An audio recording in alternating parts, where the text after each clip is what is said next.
Farm. Let's go. Oh, shoot. I'm making faces and we're live. Holy. I don't need to be live to make faces. No, neither do I, but I got to be living.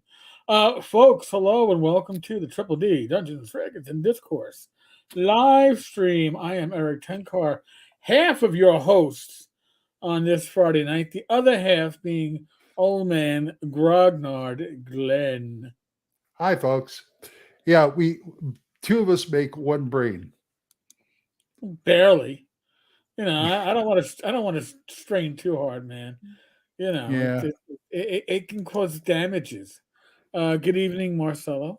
Welcome. Yeah, like you need more damages for what you're going through. Ugh. But let's not even talk about it. No. We will. We had a live stream last night. Not a live stream. We had a chat last night on Discord, like we do every Thursday. Well, they do. I game every other Thursday, but it's going on around 8 o'clock on your server. On the Discord server, First Tavern Discord server. We call it Tavern Chat. We just hang out. You never know who's going to pop in. Glenn popped in last night. Douglas Cole, Gaming Ballistic popped in. So we had a lot of good people popping in. Yeah, I cut out early. It's just for some inexplicable reason, Discord dropped, and it's like, I gotta go put my show up and stuff anyway. The safe is open and the gun is loose. Oh yeah. Oh, that doesn't sound very safe, Mr. Gunn. You know, with a name like that, there are certain states where you're probably not even allowed to enter without. See if he has any ammo.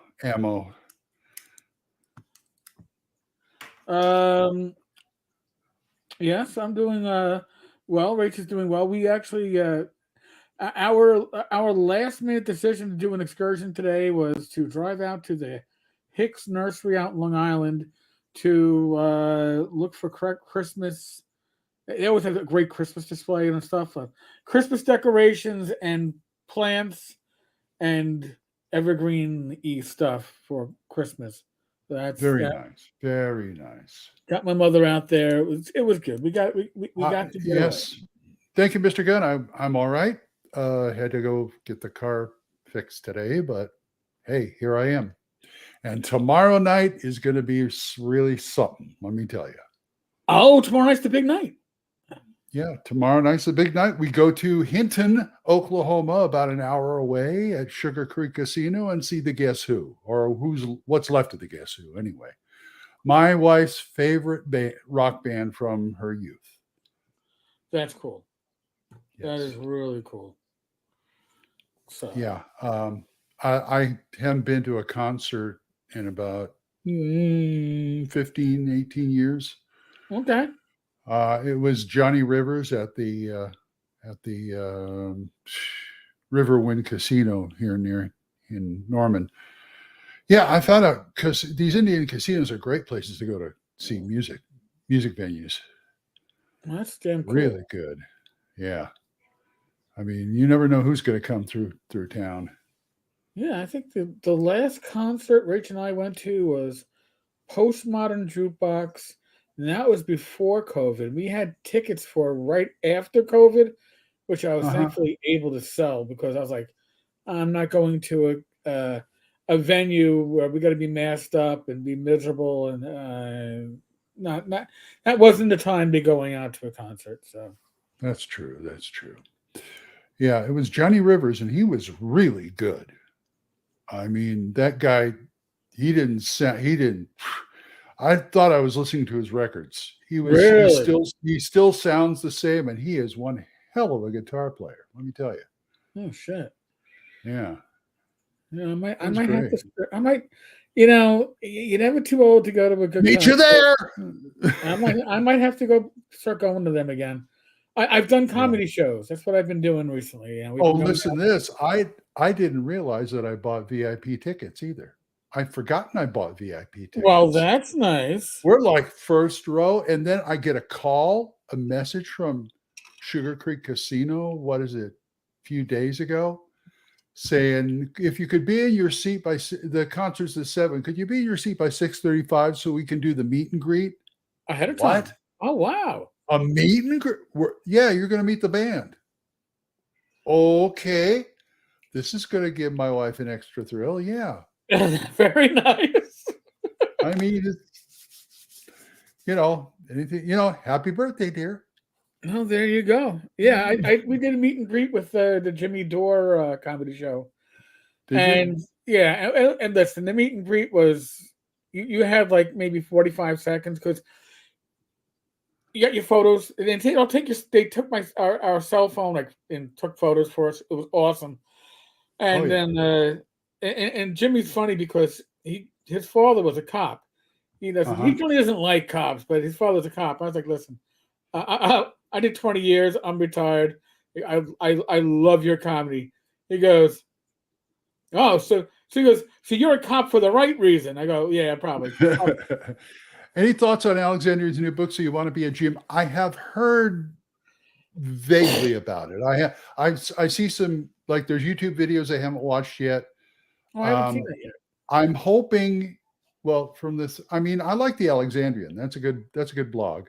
Yes. And of course, I'm envious because he's in the entertainment industry, but that's beside the point. I think he writes good. He's got good stuff. I'm hoping it is system agnostic and not something they slap 5e on and say, hey, buy it. You know what I mean? I mean, I see a lot of stuff out there that I could probably use, but the minute they put 5e on the cover, it kind of turns me off. But I shouldn't really, like they say, judge a book by its cover. So I'm willing to check it out. So you want to judge a book by its content, not just the nice picture with and also stamped on it.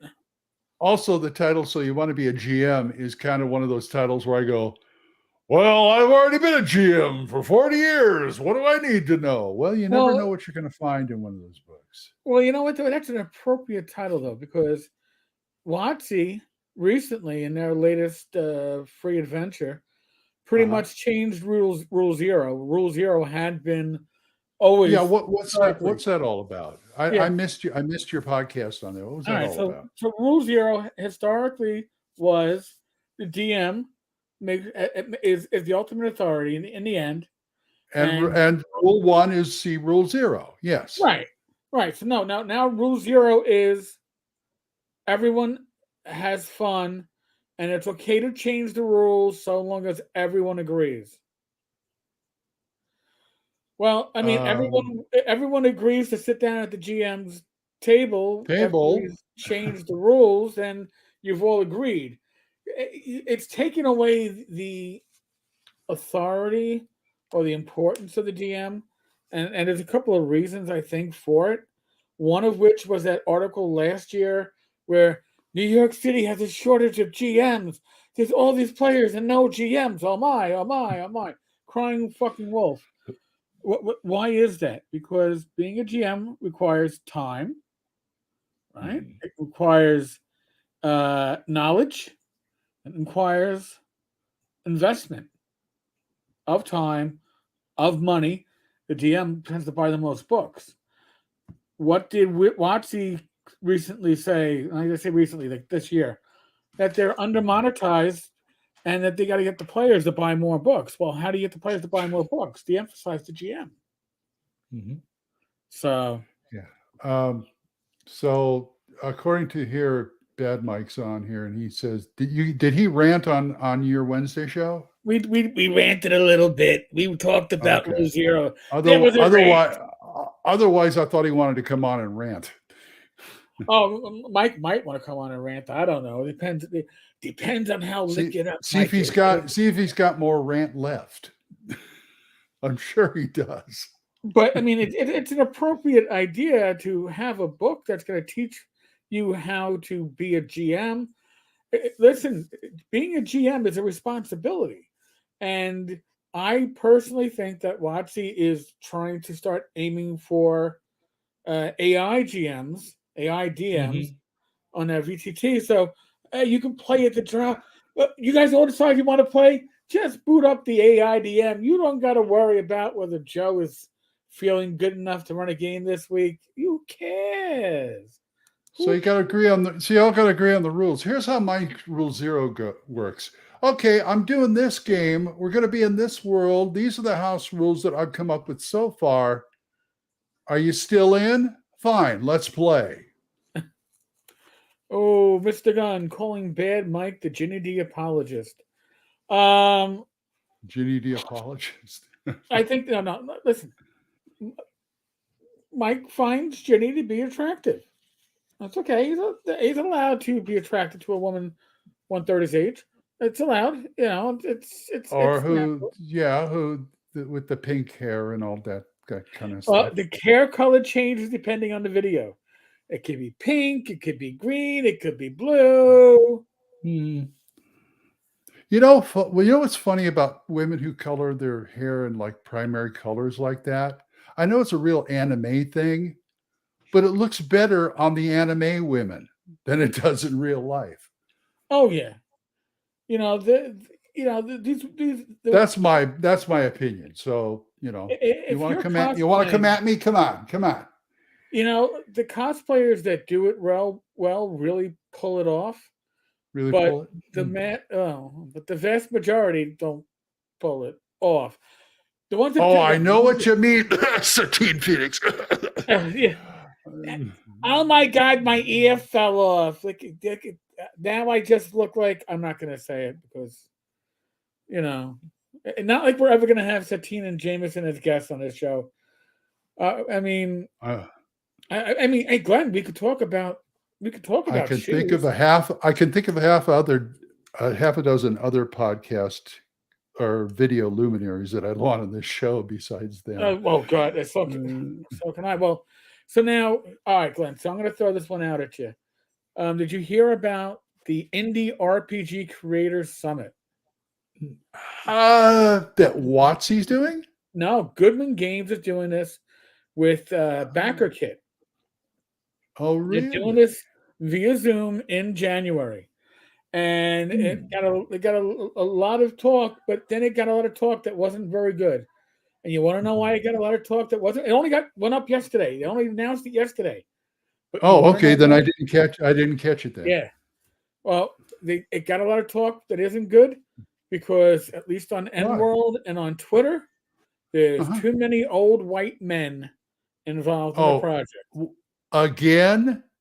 You know, these old white men can't die off fast enough. I don't know what the fuck it is, but the founders of the hobby just can't get out of the way. Thank you, Ty.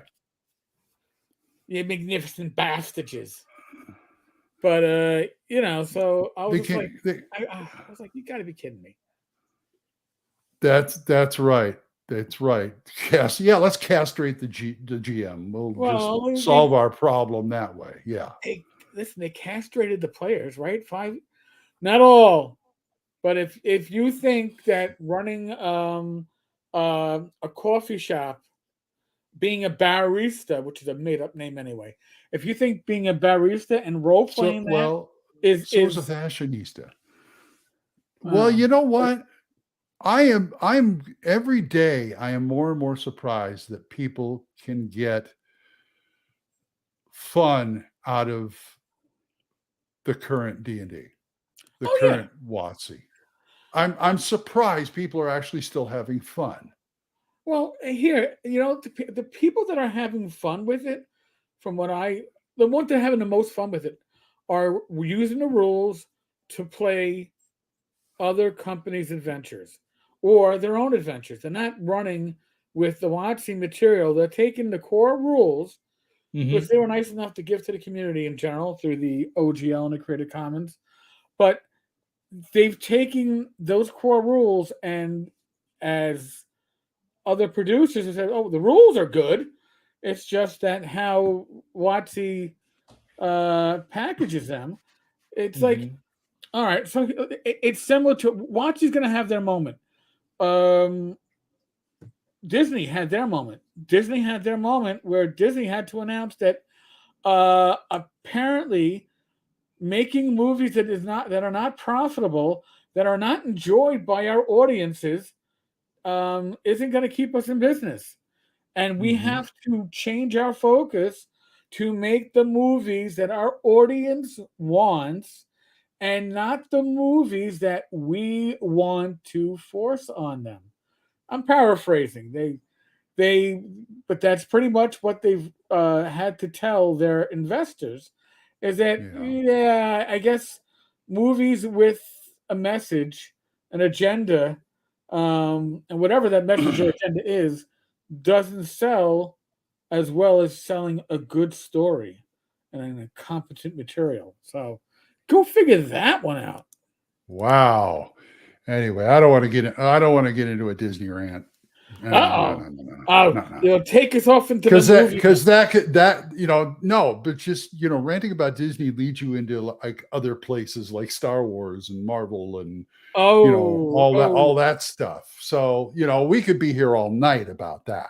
Oh, we could.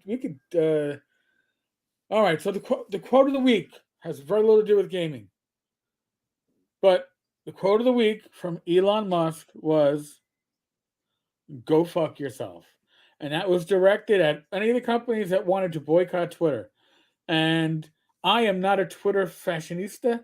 I barely tweet. I don't toot. I don't even know. I used to call myself a twit. There you go. I barely touch it, but yeah. You know what? And I know a couple of people in my circle of friends are like, with that attitude, I'm willing to subscribe and put money behind his mouth, because that's the way you break out of the control of corporations. All right. And that's what WotC is controlled by Hasbro, who also lost money, but that's a whole other story and kettle of fish. Tab Trapper, I need a woman with 10 years of my calendar age, and thankfully Tammy's within 1 year of my age. Thus we watch the same cartoons and TV shows and have the same pop culture. Yeah, that's pretty much Rachel and I. We're 4 years apart, and we have much of the same experience. Although it was the only time I use X, as I call it, X-Twit, is to put an announcement for a new episode of Radio Grogs. That's what I do. Or if I do another YouTube video, or there's Seiko's Ham, or I just use it for advertising, basically. But so today, my mother actually goes, I didn't know that Wizards of the Coast published Dungeons and Dragons. And I'm like, where's this coming from? She had seen something on TV about Dungeons and Dragons. I was like, oh, did you hear about the new stamps that are coming out in 2024? That's been a big deal. And I was floored when Rach said, it's very good to see our hobby reaching the mainstream and coming out, and in the prior generation hearing about it. And it's like, it's now Rach's hobby too. She's just not adjacent to it. I told Becky about that, and I said, looks like D&D's finally becoming an American pop culture institution. There you go. And that makes me happy. RPG Grandma. Hi, RPG Grandma. You're new. And hello, Tammy. It's always a pleasure, my darling.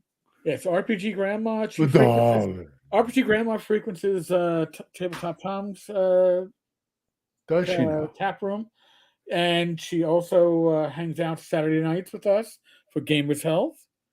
So no, she's only a stranger for Friday night, Glenn.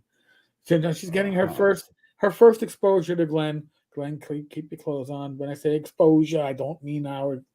Hey, look, just because I dress like some buddy who's in a home doesn't mean I'm in a home. Oh man, I just got relaxed a little early tonight. That's all. Dude. I swear to God, I really should break out the robe and do my videos. I got this for my anniversary from Becky, so I'm kind of. You're rocking it, man. You're rocking it. Thank you. Blue is a good color for me. Mark Hutt and Mike Ponce. Yes, they would. They would be very surprised. Next time, I think I've been meaning to call Mark anyways. Hey, Mark, you're white. Well, I mean, I guess the issue was that one of the advertisements that went out for this indie creator summit just had whoever put together what they consider to be the big names, and the big names happen to be a lot of Goodman Games people because they're Of course. put us together. And I'm sure Mr. Wampler was in there somewhere. No, he wasn't. But I'm surprised. No, Wampler and Goodman are not so nice. Buddy. No. He's got he's still rocking Meet and Crawl Classics and all that. Yeah, but he's not. No, I mean he's not. He's no longer part of the Jacksoni. No, the Goodman. I was going to say Steve Jackson, but no. Good Minion. He's no longer a Goodian. Does that make sense? I don't know. Okay. I'm making up. Okay.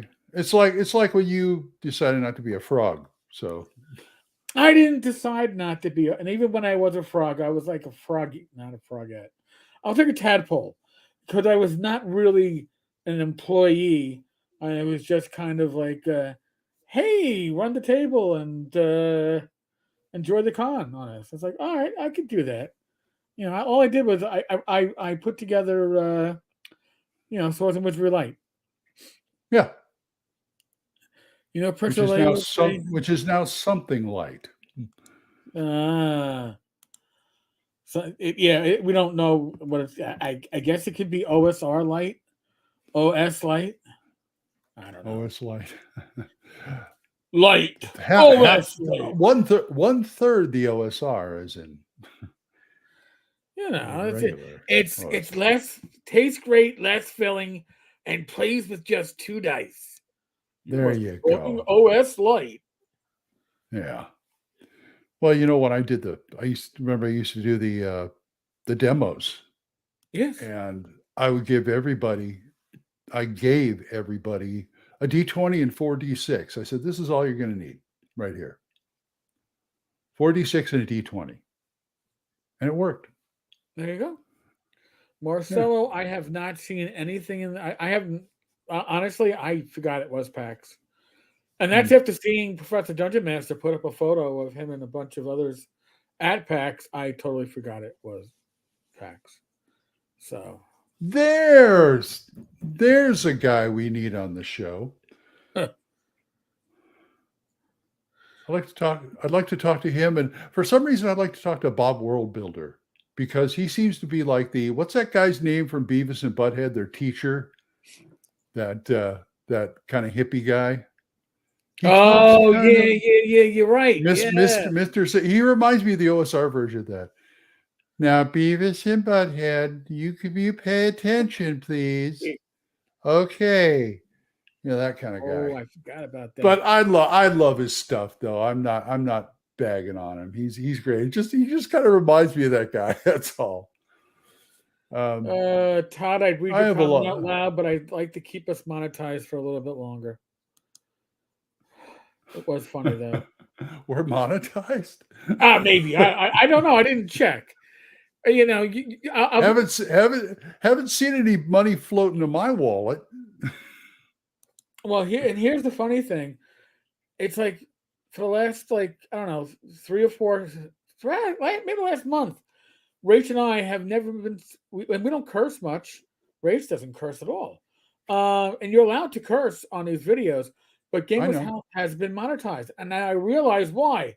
It's Gamers Health, and any health-related topics that aren't sponsored by big tech is being pushed down and demonetized. And I used to watch a lot of keto videos, and I'm subscribed to them. No longer popping up in my feeds. A lot of stuff doctors talking about type 2 diabetes being pushed down on my feed. So on YouTube. So there's definitely a bit of a silence going on. I'm glad we didn't change the name to Dungeons, Dragons, and Drugs. Ooh, Dungeons, Dragons, and debauchery even. Well, debauchery wouldn't be the We Oh, wait a wouldn't be, minute. No, we wouldn't be demonetized. demonetized because they'd have to look in a dictionary to see what it means. So anyway, hope Disney loses over. Oh, I'm sure they will. Don't worry, they're working at it really, really hard. Hasbro is working at it too. They know it. They know best. Mm-hmm. Griffin Helix. True. Or There's. Helix. I don't know. I've always wanted to do a PAX talk. Pack. What's it? X PAX. PAX Unplugged. X talk. I always want to do one of their talks. One of those talks. Those. Yeah, I know one guy did one on D&D already, but I could find something to talk about. I'm sure these good people here would come and watch it.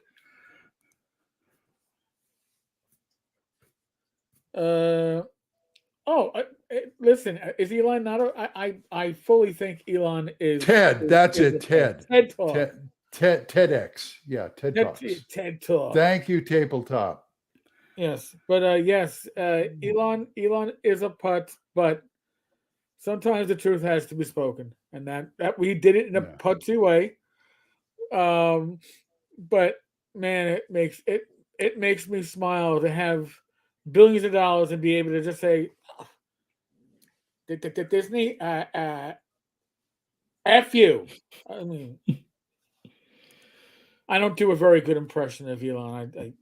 I can't even imagine what it would be like to have billions of dollars, let alone billions of dollars, and then go, and I look like Elon. I mean, oh well, somebody's got to look like Elon. Yeah, I know. It's like, you know what? Yes. I'm hello, Tammy. I already said hello anyway. All right. Thank you, Ted. We got $10 from local 433 Gumby. Oh my God! I did I not get to it yet, or did I miss it? For a TED Talk? It's not there yet. Oh, I'll get to it. For a TED Talk fund. Okay. Why, thank you very much. Oh, by the way, the other way I was looking through my Monster Overhaul again, trying to figure out where I heard of Skirples before. I just did. It came in the mail. Tomb of the Serpent Kings. Really good module. This is kind of intro module I would do for new gamers because he calls it a teaching module. But you know what? I did a review on Radio Grognard on this because it is just so fantastic. Not only does it teach people how to GM and what the dungeon's all about, it's this dungeon I could take and do anything with. And the fact they give you a map in the back. Look at this 2-page map. See this 2-page map here? Oh, that's awesome. Everything's on it. You could run the game off this map. See, when you can do that, that is I'd love to do all my games like that, but there's never enough room to put it on the map. But he manages to do it. Wow. Well, I'm still not catching up. Yes, I see the conversation going on in the Tavern's common room. And I don't know who Gail Simone is. Hey, maybe I'll put this up briefly here because this is look at that real-time conversation coming over from. How about that?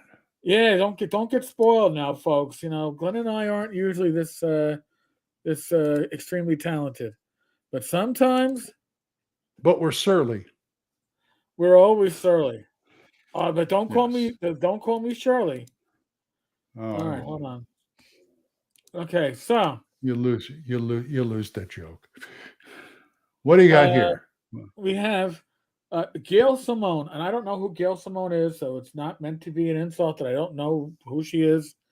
But she's got 47,000 views of her tweet, I guess.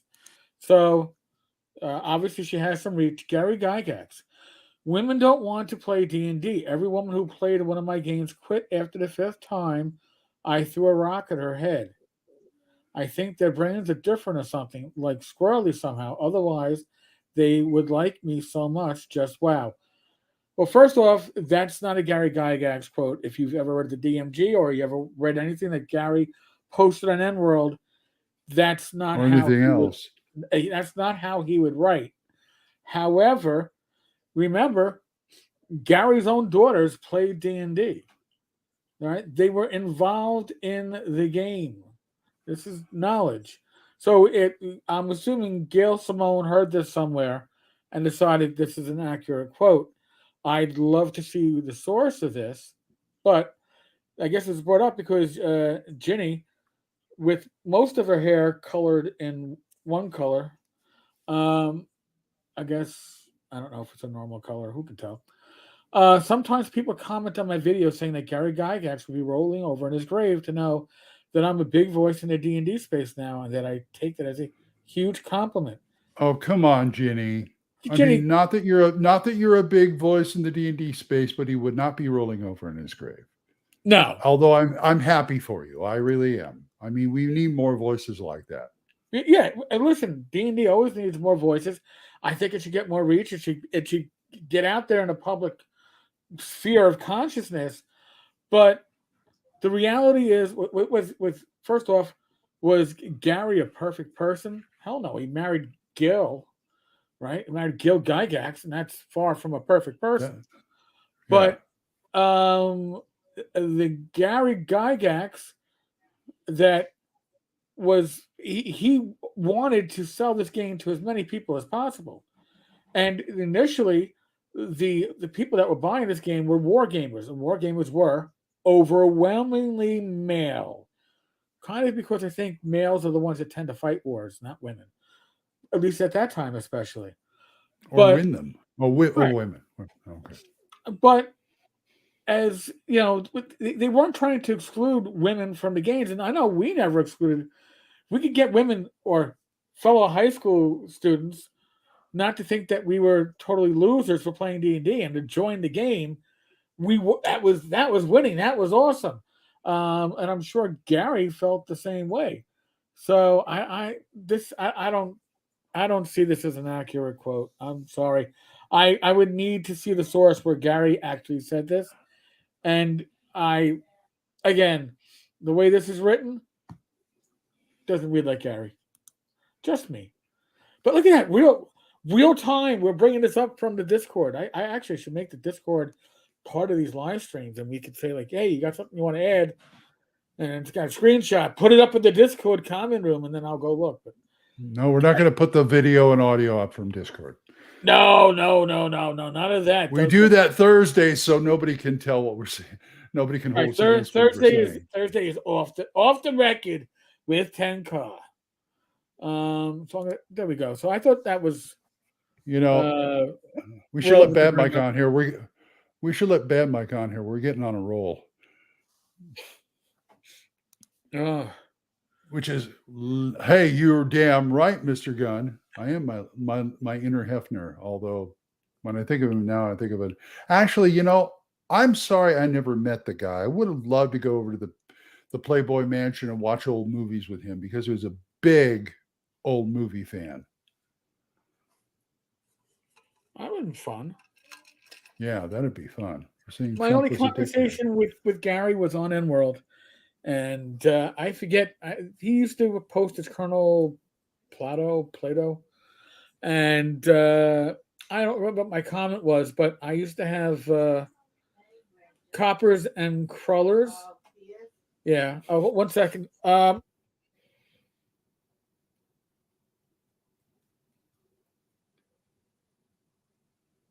That was a long second.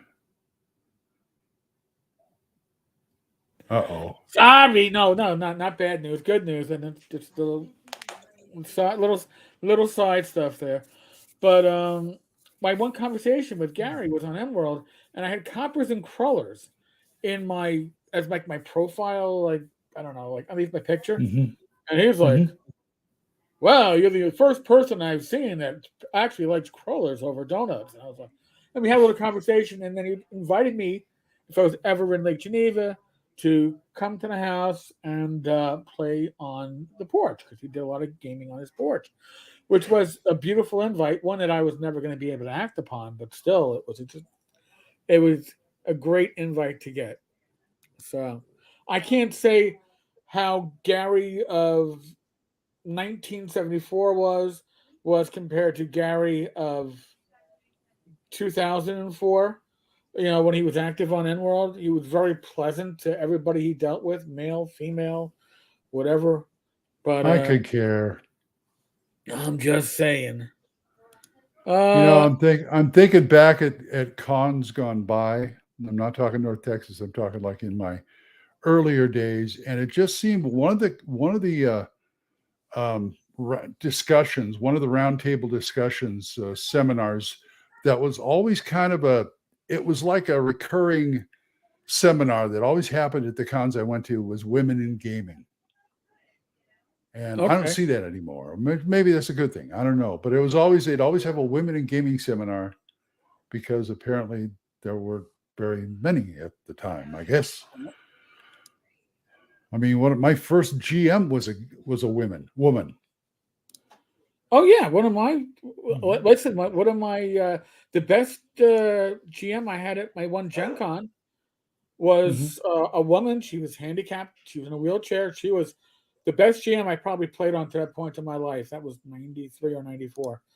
By the way, we do have a bad mic want to come in to talk to us about Gail for a moment. So hold on a second. I'm gonna tap him in.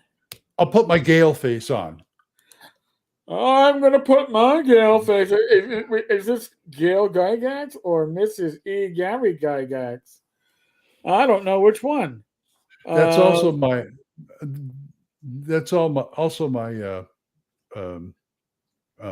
Now I can't think of the name. Oh boy.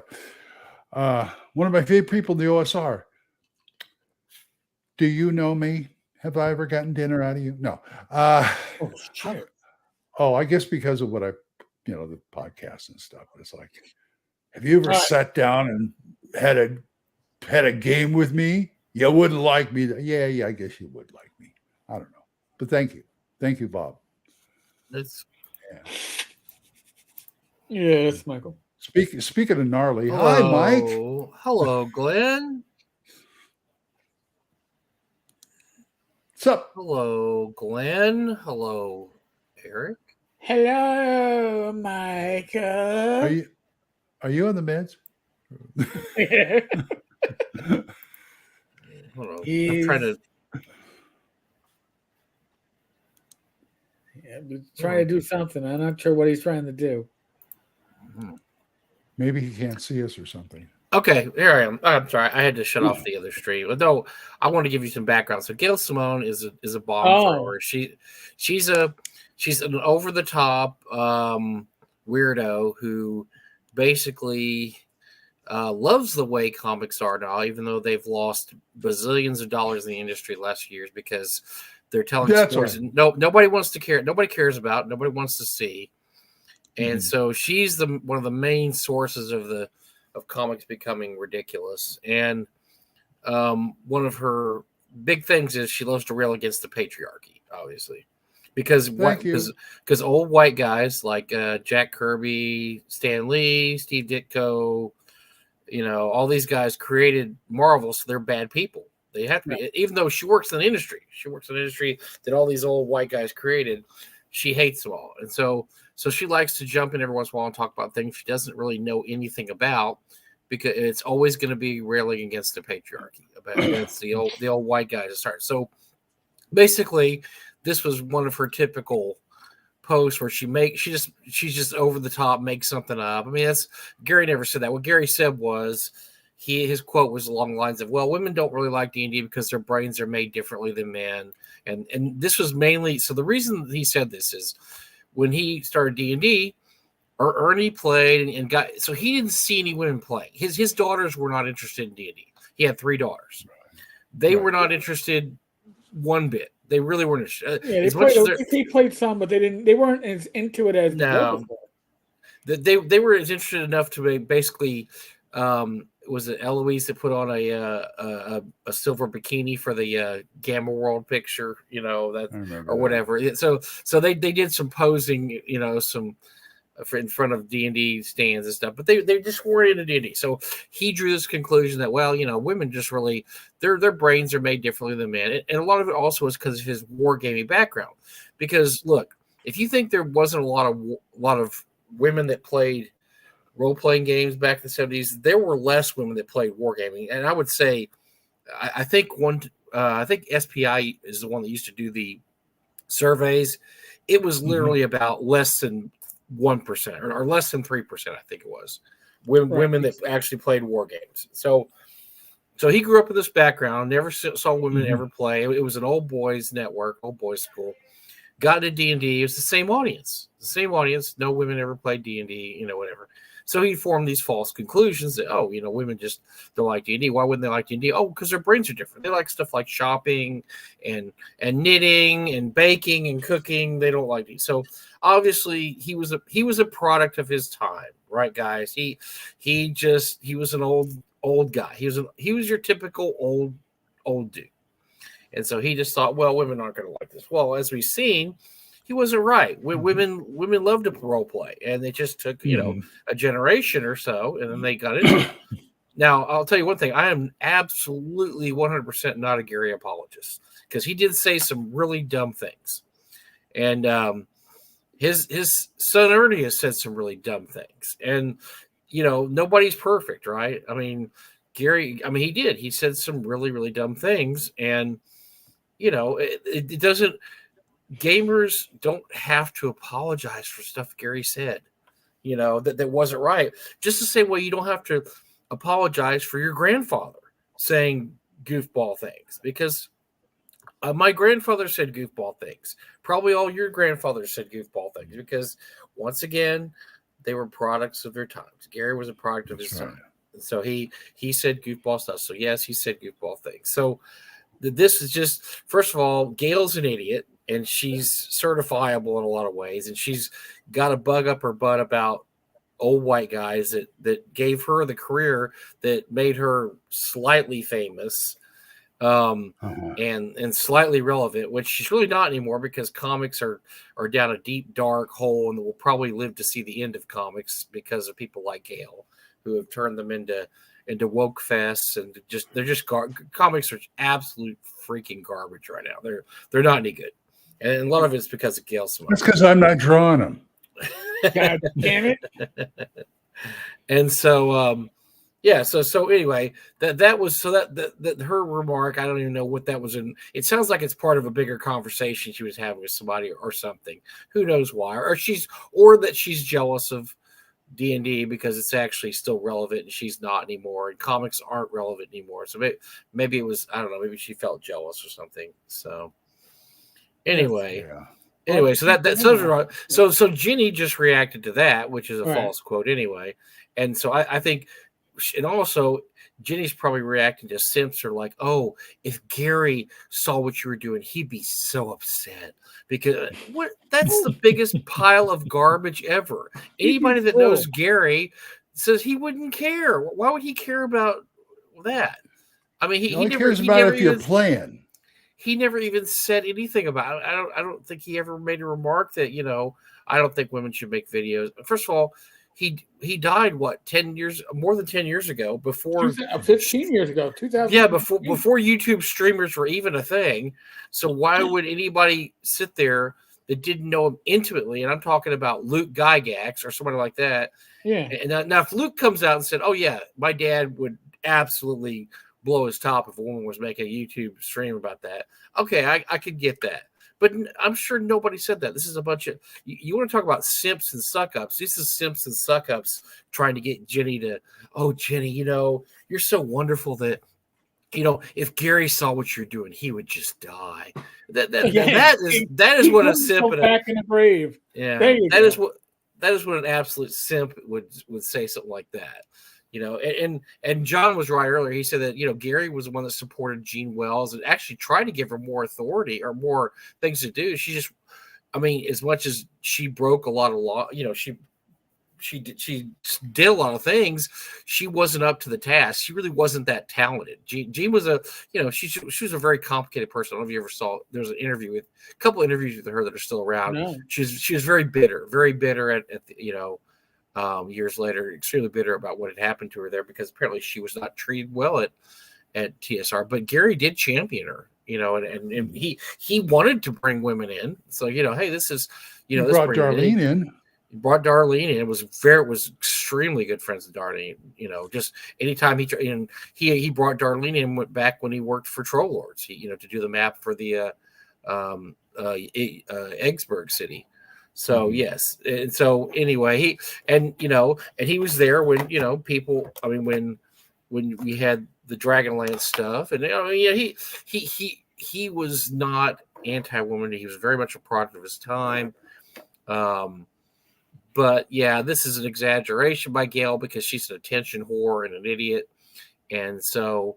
Like I said, Jenny was just reacting to what she said. Said, "Oh, people tell me all the time that Gary would just go crazy if he saw me," which she probably doesn't know anybody. I don't think that. I wonder if Luke's ever met her. Well, with the colored hair, maybe. I don't know. She's not Hollywood enough for Luke. Luke's more to Hollywood these days. She's not Hollywooding it up. Then Gary probably freak out if he saw Satine. So, But also, I'll say that, looking back on a lot of things, we found out that a lot of the things that Gary said years later were not the truth. And and so one of those things is that John Peterson's research for both Playing at the World and the other book he wrote, he had the absolute best thing we've ever had for the circumstances of how Gary was let go from TSR. Ambush at Sheridan Springs, which is one of the coolest things. If you haven't read that is one of the most amazing pictures of our hobby ever written by John Peterson, because it tells you exactly what happened the day that Gary walked into that boardroom, and he walked in head of TSR, he walked out, he was fired. And just the shocking turn of events that happened there. John posted what happened. He talked to everybody involved. He got the paperwork, whatever. Years and years and years, Gary told a different story, because back then he never thought anybody would check it, right? I mean, either his memory was bad, Gary's memory was bad, or obviously a lot of times you want to make yourself the hero, So he painted Lorraine Williams is this vengeful, horrible person, and the Blooms backstabbed him, and yada yada, all these things. And then John Peterson tells the truth, and there's that this is all because of Gary's hubris and him not being a businessman, not being prepared for this. He didn't see it coming. We got to blame Caesar a little bit for getting stabbed in the back by Brutus, right? Because he's the one that hired Brutus. So if you get stabbed in the back by the guy you hired. So, come on, Caesar. I mean, I feel sorry for you, but that was the guy you hired that stabbed you in the back. Well, the same thing with Gary. Gary brought Lorraine in. I mean, he was the one who said, "Yeah, come on in." And he brought her in because, number one, she had the money to save the company. Number two, he thought he could manipulate her. He thought he could, she would be in his corner. The Blooms, but the Blooms got there first. Well, it was just that she looked around and saw a company that was being horribly run, which it was, right? Eric read the book, the Game Masters. It was being horribly, horribly run, had lost tons of money, was hemorrhaging employees, which it was. And she's like, I can do this better. And because one of the things that Gary brought her in for was, I need your money, but I'm running the show still. I'm still running the show, but I just need your money in here, and you're going to rubber stamp everything I do, and if that's okay with you. And so she was like, yeah, whatever. And then once she got in, she's like, oh, yeah, this could make some money if these guys, the Blooms and the Gygaxes, weren't here, because. If you remember also the Game Masters, John Peterson's book, it wasn't just Gary and the two Blooms. It was the entire Bloom family worked there. And not only that, we're talking cousins, in-laws, grandmas, whatever. I mean, there must have been 50 Blooms up there. But also everybody, all the Gygaxes got paychecks there, including the sisters, by the way.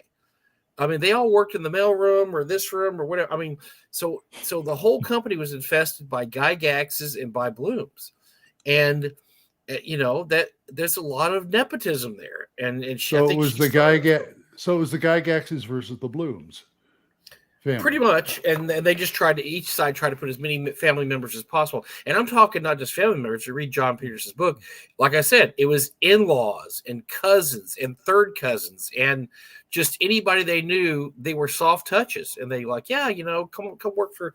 We could get you a job. And if your job's just sitting at a desk getting a paycheck, you're not really doing anything.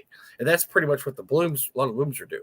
They just have these, sit at the desk and do this, and you get a paycheck. It'll be fine. I mean, or I can't remember. I'd have to read John's book again. But there's one in-law that was in charge of all the. Remember when they had the? They were in charge of diversifying their investments, and they're the ones that brought in the wood burning set and just the crazy stuff that had nothing, and the cross stitch. Remember the D&D cross stitching? Oh my God! Just stuff that had nothing to do with it. They'd lost them tons of money. And there was one Bloom that just did okay, I'm going to do this. Yeah. And so anyway, he's not a perfect person, but nobody back then was. My dad said things that you can't say now. My grandfather certainly did. Gary was, I guess, about my dad's age. I would say Gary's my dad's generation because he died. He was 69. He was almost 70 when he died. He died 10 years ago, right? No, he died 15 years ago. Oh, geez. Okay, so he would be... This year's 69, at age 69. So he would be 79. He'd be 84 now? I mean, he would be... he's my dad's age. Yeah, so he was born in the late 30s, So, yeah, those guys, that was a different generation, kids. And they grew up differently than we did. And so yeah, don't hear the thing is you don't hero worship anything like you don't hero worship those people. You learn to accept their flaws and say, look, hey, the guy brought us D&D. It's awesome. A debt of gratitude. Absolutely glad. And is everything they say going to make sense and not make you wince? Like, no, of course not. They're going to say things that are going to be like, do you really want to say that? I remember Doug Ray, the late Doug Ray, my buddy. He had a story about his grandfather. His grandfather grew up using the N-word, and they would be out in a restaurant, and he busted out. And Dave and Doug would be like, "Grandpa, we don't use that word anymore at all. That word is there. There is no occasion when that's good for you to say that word.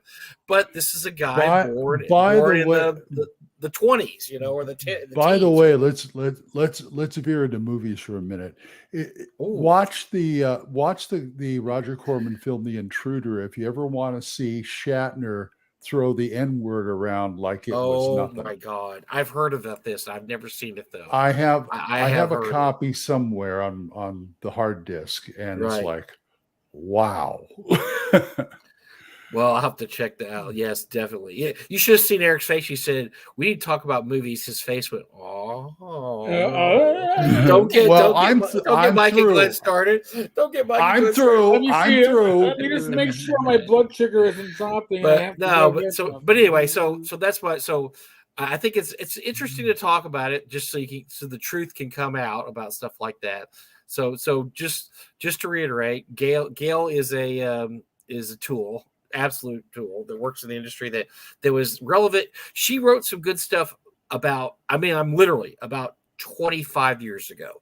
She had some decent stuff. Then she just fell into irrelevancy. You know what? Nobody cares about her crap now. And Jenny, I think Jenny was just working off that. And Jenny's also ill-informed because I don't think she did her research on this. I mean, she might have thought Gary really said that. I mean, it's not too far away from what Gary said. It's just he didn't exactly say that, so maybe she thought, "Oh, maybe that's what Gary actually said." Yeah, Gary had a unique way of writing, and if he was putting words to paper, those are not the words he would have put to paper. No, of course not. That's right. And look, so I'm gonna have to reiterate here because I'm getting hammered here as dirty old man Bad Mike. My defense of Jenny D is what she does. I think she does a good job of what she does, which is self-promotion. She self-promotes the hell out of herself, but she's also a hard worker. She paints her skin green and takes pictures. I wouldn't do that. I don't think Eric would do that. I know Glenn. Glenn's an actor. Glenn's an actor. He might paint his. I skin may have orange. in the past. Glenn may have painted his skin orange to play an alien in some school special. Actually, I did. I did the Martian Chronicles on stage. Okay, there you go. But so she does the work. So I have no quarrel. I'm just saying I have no quarrel with her. I didn't say I was a sleazy suck up. Yeah. Look at that. Yeah, I know. No simp here, kids. I am not a simp. What she does well, but she's promoting her own brand. She's using D&D to promote her brand, and good luck to her. I mean, that's what everybody does. There's so many people in the industry that are using D&D to promote their brand. They're not doing it half as well as she is. Mainly because they're not as attractive as she is, but they're also not putting the work in. Now, there was at one point when Satine put the work in, and I'm not going to go there. I'm not going there. You're not talking about an occupation before being. I'm not talking about that. No, I'm talking about community manager when she was managing. No, I'm not. I'm not talking about. But when she was D&D community manager, I think she really wanted to do that job well, and I think she did a pretty good job there. From people I talked to, she was really into spreading the word of D&D. She really liked playing the game. She liked the game. And what happened was we had her classic Greek tragedy where she got addicted to her own fame and thought she got to be bigger than the game. It's just like, this is just about, and then when D&D or when WotC let her go, she thought, I can make a lot of money off this. But I think there was a point when she really cared about D&D and cared about playing. And I saw some of her early videos. They're really good. And she was putting the work in, so to speak. But then she got, then she hooked up with Jameson, which was probably awful to have two narcissists. One narcissist is okay, but if you get two narcissists together, it's like, it just blows up into, narcissism. Matter and anti-matter coming together. It just gets too much. So even she was palatable at one point, and then she just blew to pieces. And maybe at some point, Jenny will go blow, she'll hook up with Jameson also. And it'll just she'll explode through the roof and it'll be like, oh my God, I can't stand this chick anymore. Well, you never know. They might come out with new videos that flash back to her old occupation. Yeah, you got to make a buck nowadays. Who knows? Oh, yeah, they may become OnlyFans fans. Ooh, geez. So I do. So I'm just saying my support of Jenny D. Her husband said, "Oh my God! She's doing. Don't. Oh, I'm not going to say what I'm thinking. Okay. Yes. Yeah. So yeah, Satine's excesses were fine when she didn't see. So first of all, when she first got in the industry, I think she was just kind of, hey, I'm just happy to be here, and it soon went out of control because then it was like, oh, I'm not just happy to be here.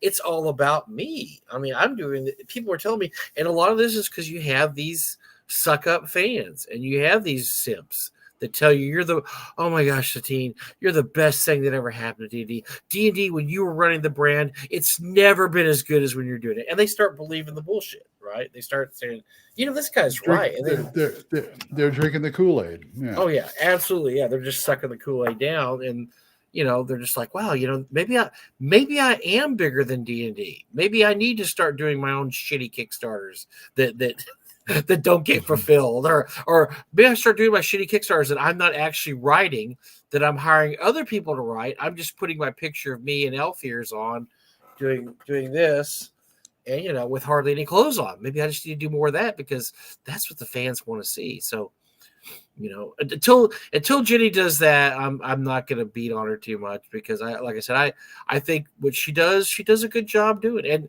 And look, no matter what you think about her, don't forget, she was instrumental in making. Don't think she wasn't instrumental in having WotC back off their bullshit earlier this year. And they pretend like she had nothing to do. They pretend like, oh, no.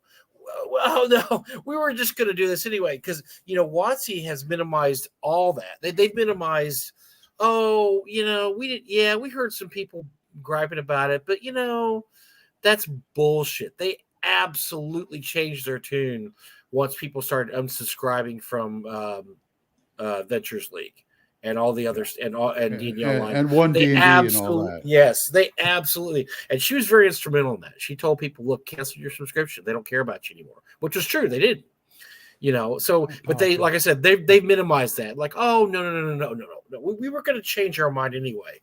Bullshit. Absolute bullshit. If nobody had said anything, they would not have changed their mind. And you know what we'd be doing now? Shadow Dark would have had to pay WotC. Because remember one of the things was if you made over $750,000, you had to pay a percentage of what you made on YouTube. Mm-hmm. We on Kickstarter. Yes, all that would have come true.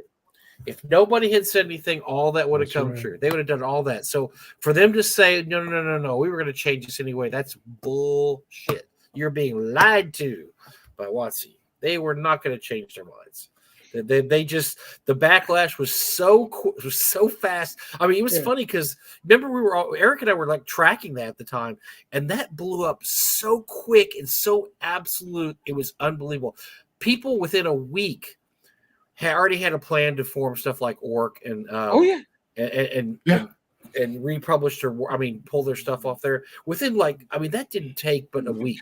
Took less than 5 business days. And folks, I spoke with many of the different players. Either my phone was going crazy, but by phone, I was in email conversations with others because there were observations that Mike and I were making that we didn't have inside info, but Mike and I are very good at reading a room and feeling what's going on. And we were accurate in some of our predictions of what was going on amongst the third parties. And I was contacted, not going to name individuals, but I was contacted, and it's like, hey, listen, I'm not saying what you're talking about isn't being talked about, but it's not going to happen. This is the whole thing about a morality clause. Right. Not going to happen. Please stop. You're not. It's not going to happen. So this stuff was. This is the business for many of these third-party publishers. They make a living off it. Many people work for their companies, and this is not what they needed. This not us. What WotC was doing. You know what companies like WotC always get scared of is when somebody says they're punching down. This is the ultimate punch down. Ultimate punch down. There was not a bigger example of punching down than telling people like Jeff Talanian and Greg Gillespie and Frog God Games and even these guys like no.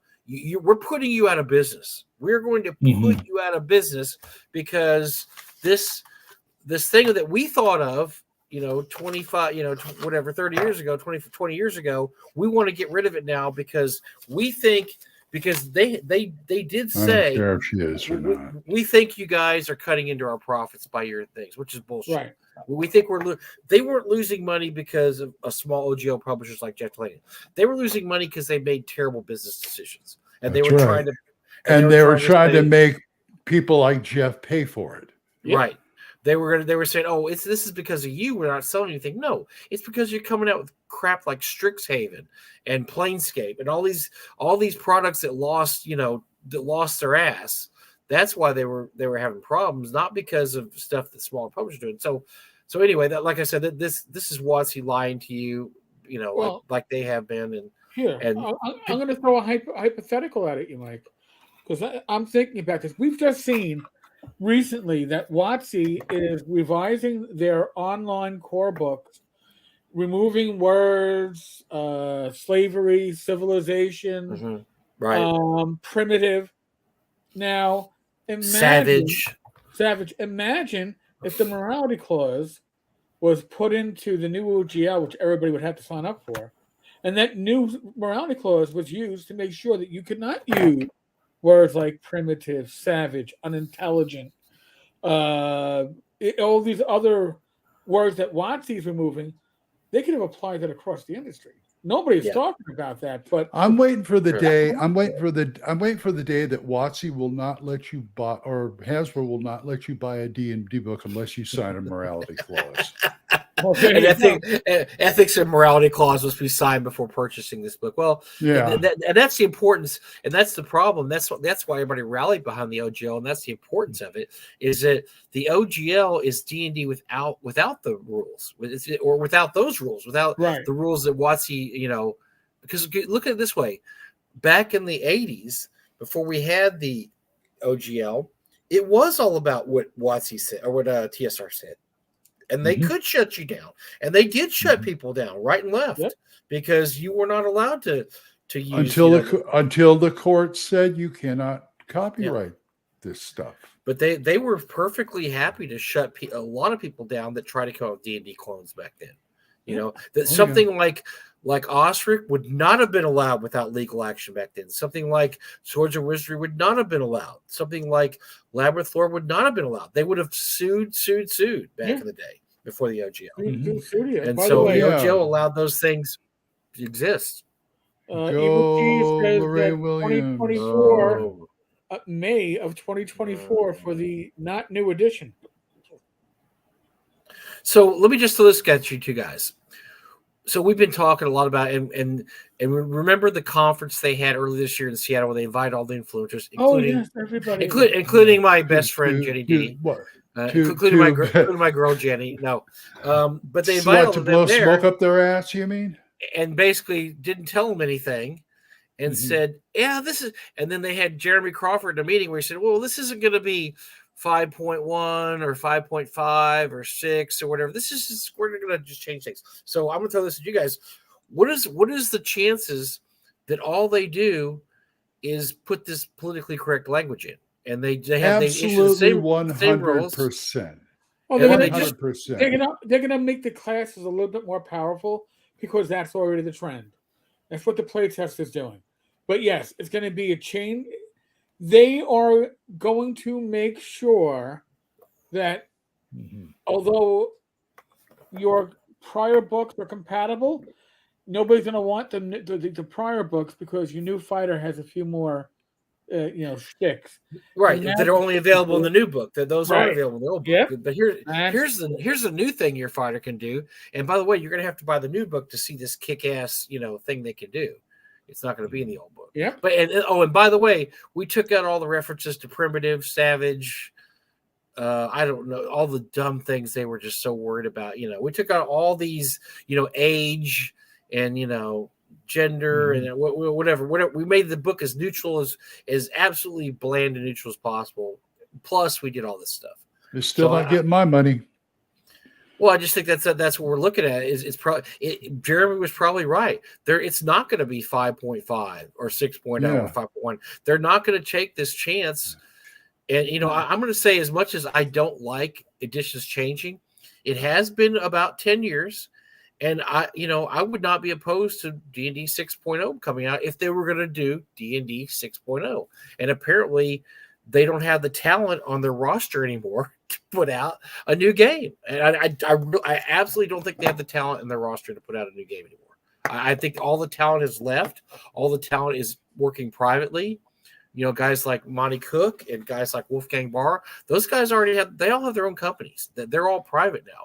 That they don't have a lot of talent there anymore, or they've gone to different companies. And so I don't think they have the ability to put out D&D 6.0. Maybe I'm wrong. Maybe somebody could still, the same way, by the way, that Marvel and DC Comics don't have the ability to put out anything useful anymore either, because all those great creators have all gone to independent. They've all gone to Image and Dark, they've all gone to their own, or they're just writing their own comics. They're not working for DC and Marvel anymore. So I think there's a chance that's why you're not going to see D&D 6.0. The talent just isn't there, and from what Eric and I have heard, and this is absolutely top secret, but we've heard from people who have seen that. Well, this is from people who have seen the playtest material. This is not the material that's just on that you can publicly test? No, Yeah. this is stuff that they've leaked to certain people. Like, hey, could you Certain play this version insiders. of the game and see what you tell us? Tell us what you think about this version of the game. We're only releasing it to this. It's been this, right, Eric? It was like overwhelmingly. It's like garbage. why are you doing this? But by the way, Yeah. I'm gonna have to give a huge shout out to Todzilla because this is fucking funny shit, man. Revised modules B2, the location on the location, and obviously T1 to 4, the religious center of weather-related unwellness, and of course the small habitation that self-identifies as Yes, because village is not yet. That I like. That's great. oh Nice. my god, that is awesome. Nice. Yes, and that's well. As weird as hilarious that is, it's not too far off the truth either. So No, but so they're going to be stuck the 25th anniversary, or that's the 50th anniversary. They're going to be putting out a product that apparently the playtesters weren't interested in. These are people they handpicked that said, "Oh, you guys play a lot of 5e, right? Oh yeah, we love 5e. Okay, well try out this new module we wrote.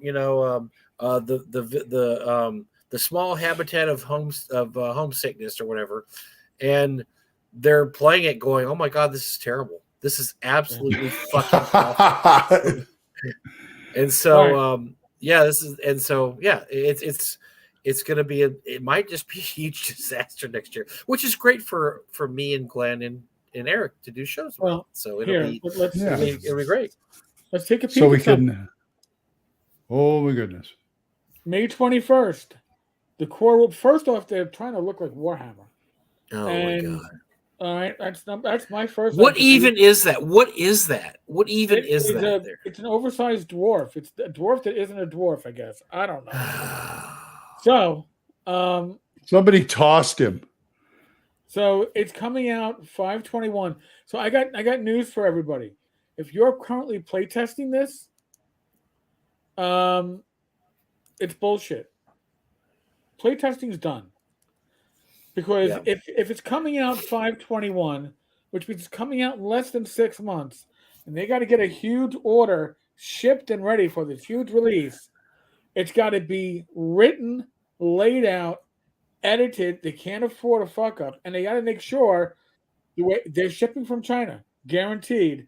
They're going to have to make sure it lands early, weeks early. So whatever playtesting products that you guys are looking at, it's already baked in. If you're playtesting it, it's baked in, whether you liked it or not. Your input, that's right, is pointless after this point.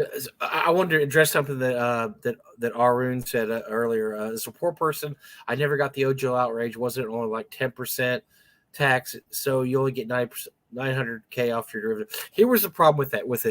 It was a 20% tax. It was more than that. Yes, it was more than that. It was anything over $750,000. Correct, Eric? I believe. Yep.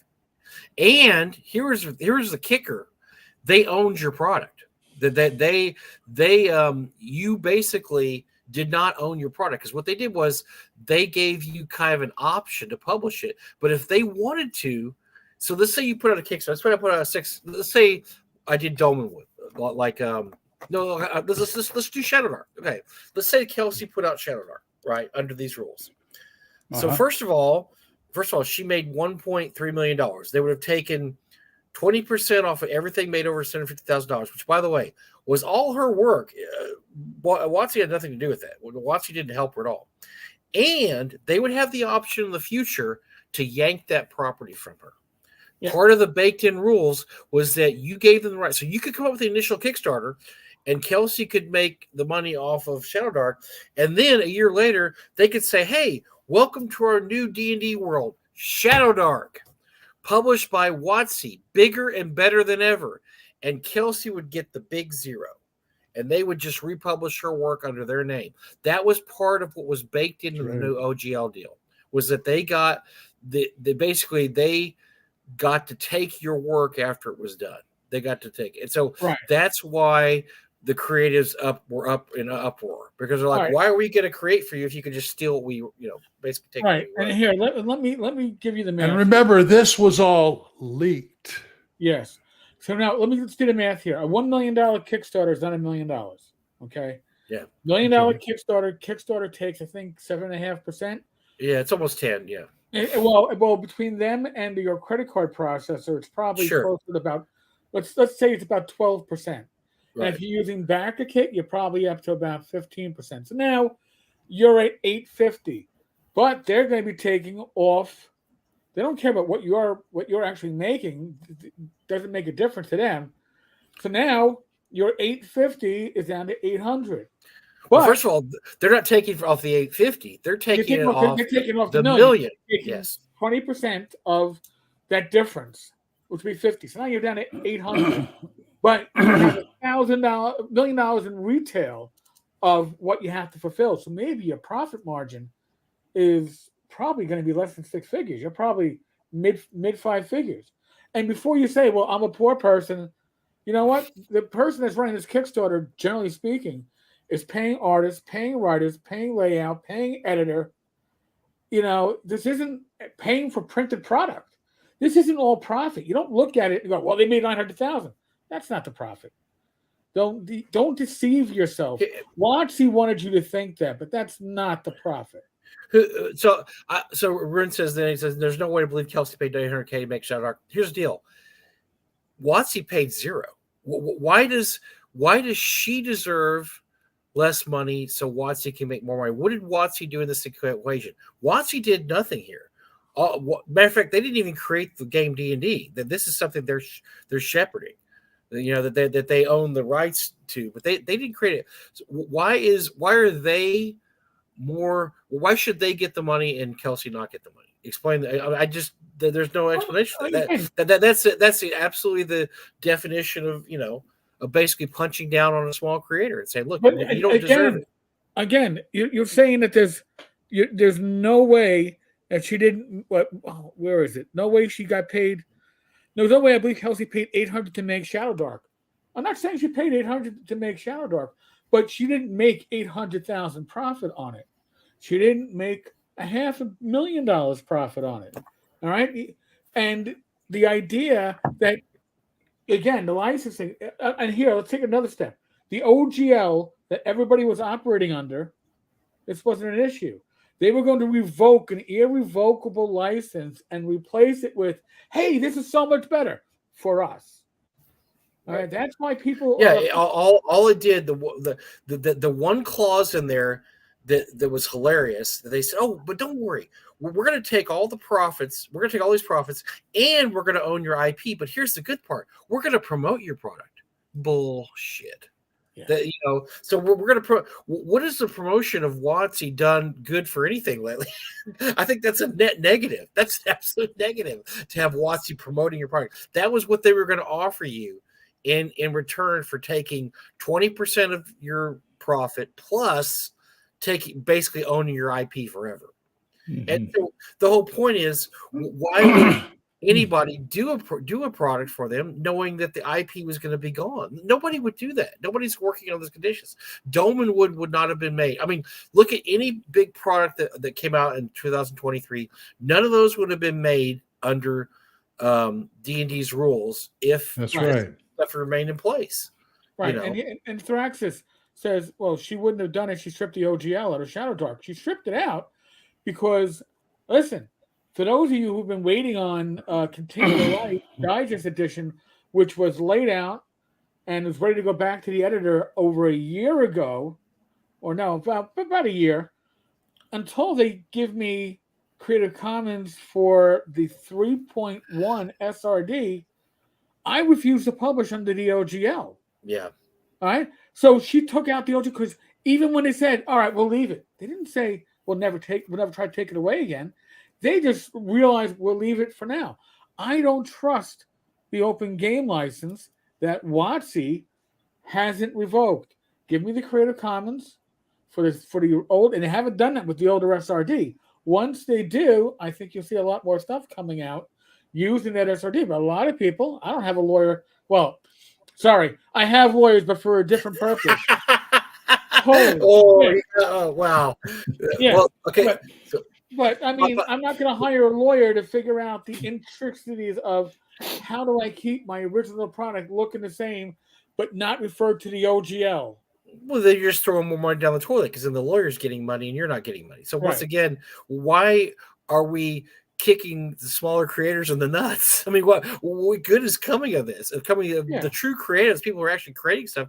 Why are we kicking them in the nuts? And by the way, Thraxis, I will simp for Kelsey all damn day long. Yes. I would too. I will simp for Kelsey. She's good people. From here to yes. So I don't simp for anybody. You can't make me not proud to simp for Kelsey. I will simp for Kelsey all day long. Arun, you're telling me the OGL community got used to an unrealistic and untenable standard? That's not small creators' fault. First of all, it's not small creators' fault. That was baked in for 20 years. That was the standard in the industry. That became the standard. Yeah. And it was into perpetuity. It was essentially irrevocable until Wizard said, oh, you know what? We're going to rewrite this and we're going to revoke this because we think we can. They didn't even revoke it with the game system license. Remember that? Fucking hard. Yes. And why did the whole thing is why did they do this? Because they lied and said we're losing money to the small creator. That's not why they're losing money. First of all, they would tell you that they weren't losing money at all, which is also a lie. They were. And then they would say, well, it's because these small creators are taking parts of our profits. It's because they're putting out better product than you. You're WotC. You should be putting out the best product in the market. Your product should be the standard. That should be the standard by which all the other products will be. In the last few years, it's not the standard because they're putting out shitty product. And they have been for, about 3 or 4 years now. I mean, this is probably all post-COVID, most of the crap product they're putting out. It's all this post-COVID stuff. It's just been crap. They're not putting out. You look, the last 10 things they put out, at least half of them are just remakes of old first edition modules. I mean, Tales of the Yawning Portal. What was that? That was all the classic first edition modules converted to 5e. And they act like, oh my gosh, you created such an amazing product. No, you didn't. That was all created by Gary Gygax and Lawrence Schick and Alan Hammock and those guys. And you just upped it to 5th edition and you pat yourself on the back and say, man, look what a great product we put out. Every time I turn around, they're doing another version of Village of Hamlet, of Keep on the Borderlands, of Against the Giants. They don't have an original idea anymore. Or Two Horrors. They're just basically raping the corpse of the 80s D&D stuff. And they're just saying, we're just going to keep doing this over and over and over again. Because we don't have any great ideas. With the making of D&D book I put up on the screen, the history of, that I'll buy. That is... that'd be interesting.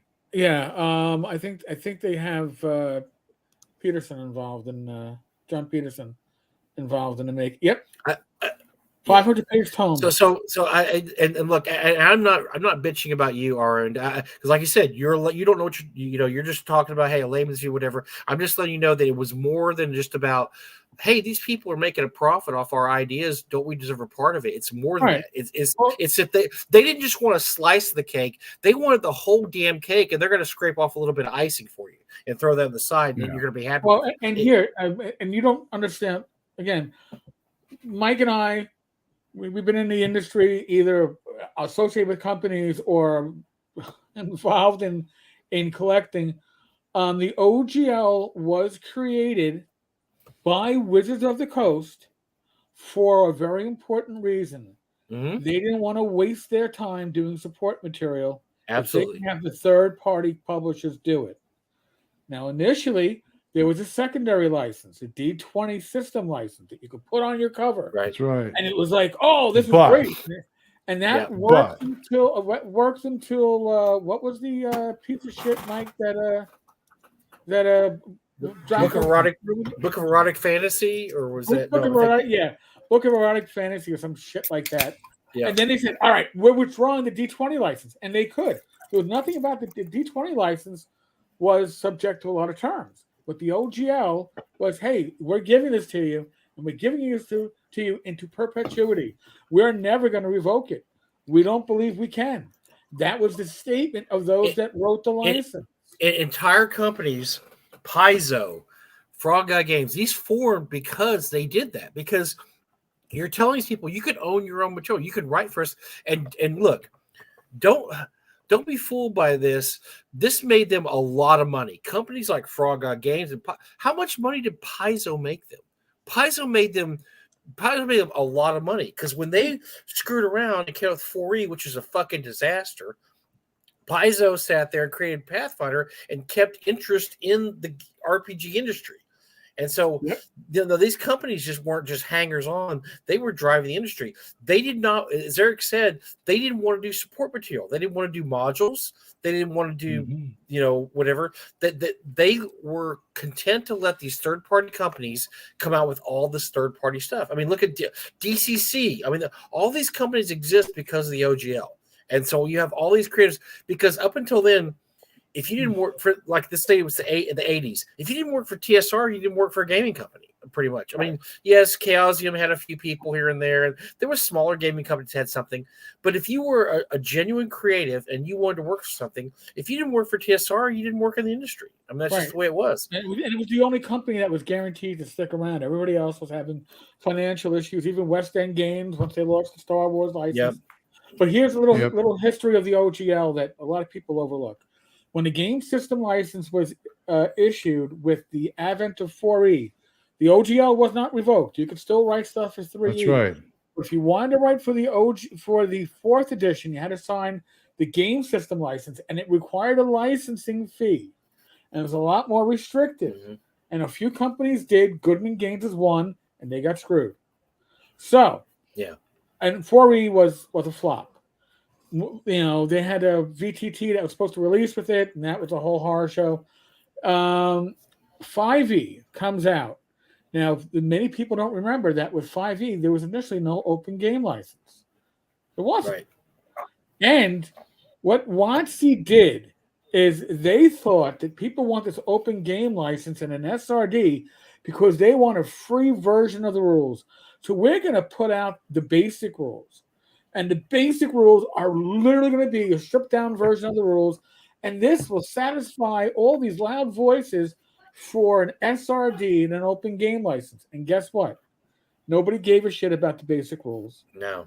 They didn't care. They wanted to play 5E, and they wanted their favorite companies, third-party publishers, writing for it. So what did Wizards of the Coast do?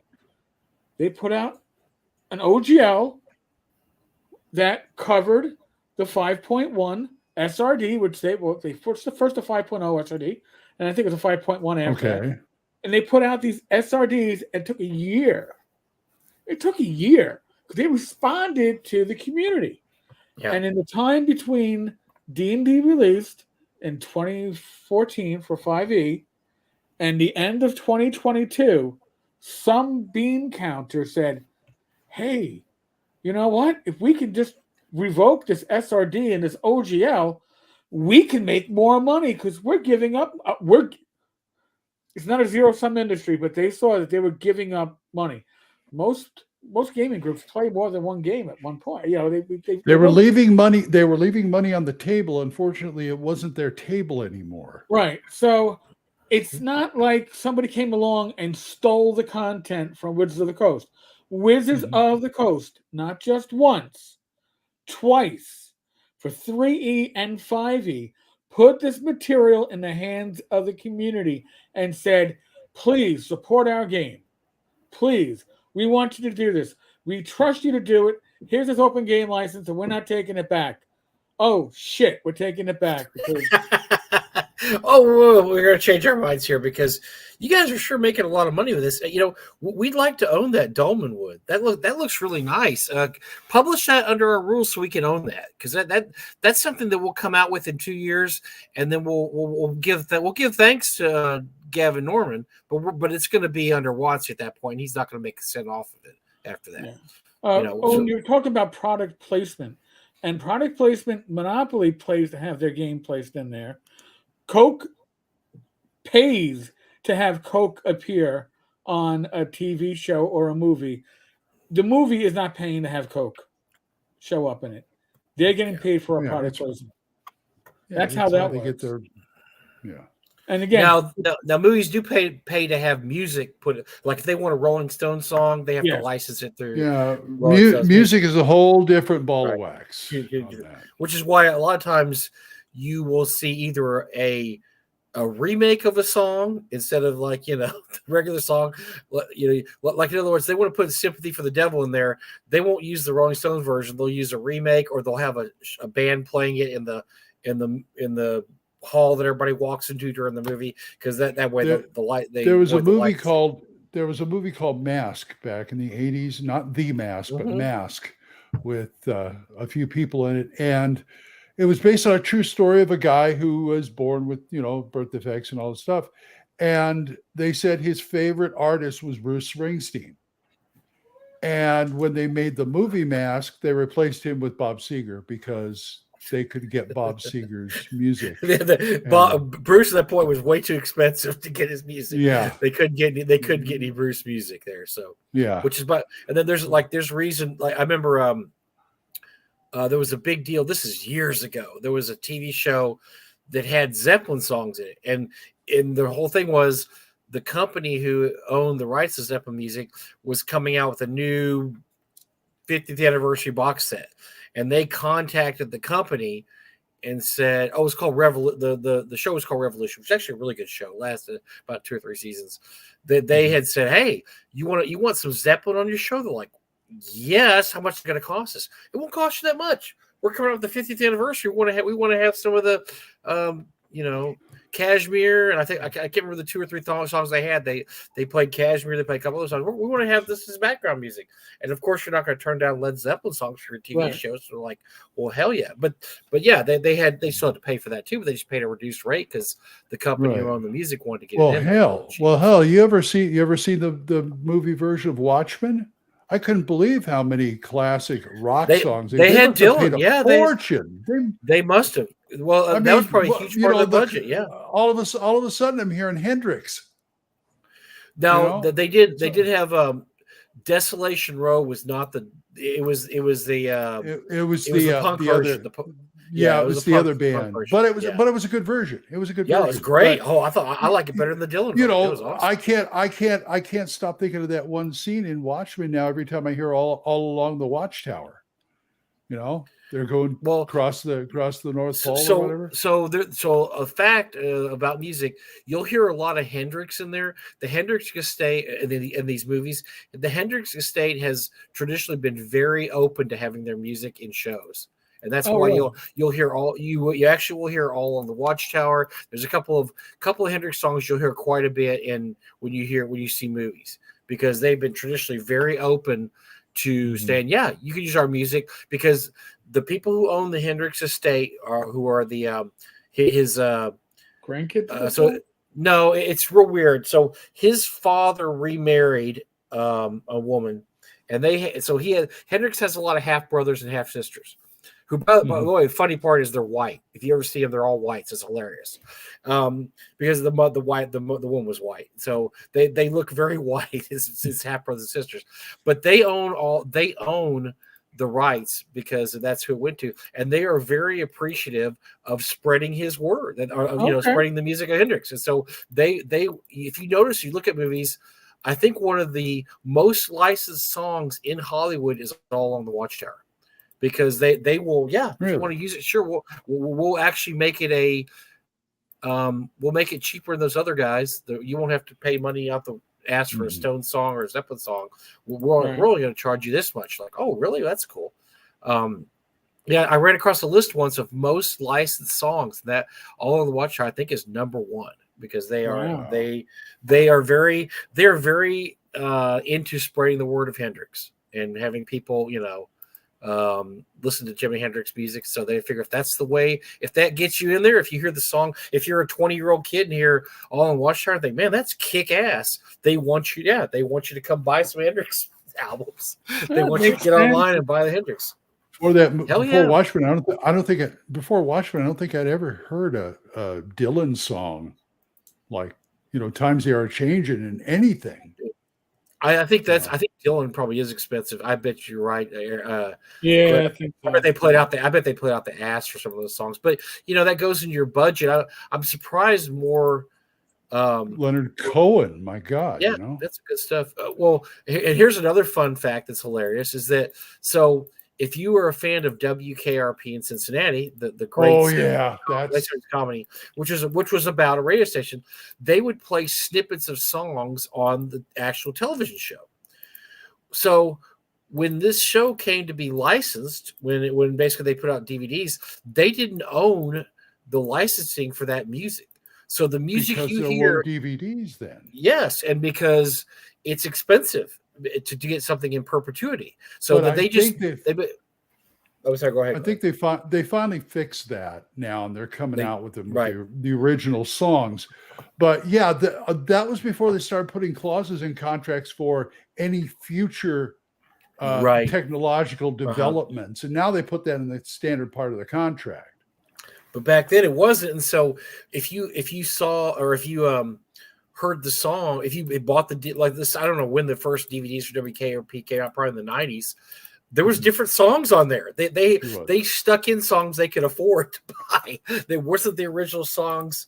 I noticed that once when I was watching an episode, and I'm like, I think I've seen this on DVD, and that wasn't the song. And sure enough, it wasn't. They had switched songs on me because they couldn't afford that original song. So anyway, they had to in Married with Children, they had to scrub the theme song because it was Sinatra. Yes, yes, that's wild too, and I think that's really been fixed now. That's come back now, or they figured out some workaround on that one too. So, anyway, so that the history of the OGL thing, the OGL thing. Look, this is going to become important again next year because it's like the same reason Eric does a blog every once in a while about Kickstarter people who have not fulfilled their obligations. If you don't talk about it, people forget about it, or people like Arun come on that just don't know, and then they, I mean, and there's nothing wrong with saying, hey, I just don't understand why this is this way, and that's why it's important to keep talking about this stuff, because you're going to get people that pop on the next year that weren't around, are just around for the 50th anniversary, and they just started playing D&D when the movie came out this year, and they don't understand what this is all about. Oh, by the way, don't overlook the fact that people were talking about boycotting the movie too. Yep, and that was huge too. Don't think that wasn't. That's right. I remember that. It probably had an effect. Now, it's totally off topic, but I want the two of you to tell me if this reminds you of anybody. Because Mike just kind of. Oh boy! It's The Walking Dead. This is the role-playing starter set. It has Axeman there. Oh yes. Boy. So is this Ken Whitman? Does Ken Whitman deserve residuals for appearing on the box cover? Why are you giving him ideas? Don't give unless Ken ideas. unless the game comes out in a box and they're giving away Walking Dead pencil dice inside of it. Oh shit! That's not a bad idea. Not a bad idea at all. By the way, the starter set is like $10. It's not in PDF. I don't know what it is in Dead Tree form. Some IPs that I really don't care about, and that's I've had good feedback on the Walking Dead RPG. So the people who've already played it or play tested it. So I've had some good I've heard some good feedback on that. So it's, I mean, I wouldn't mind playing a really good zombie universe game, role-playing game. I think that's a really cool background for an RPG, because I